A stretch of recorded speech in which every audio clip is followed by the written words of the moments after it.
Tonight, a warning from state health officials, a misleading chart making the rounds on social media with claims about COVID-19 and the flu. The Verified team with fast facts on the story to lead us off tonight.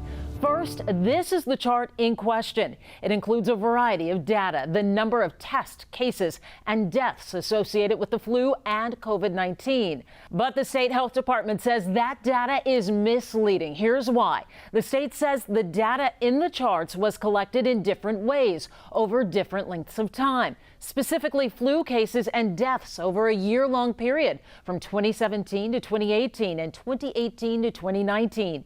It compares flu data from those times with COVID-19 data from the past 7 months alone.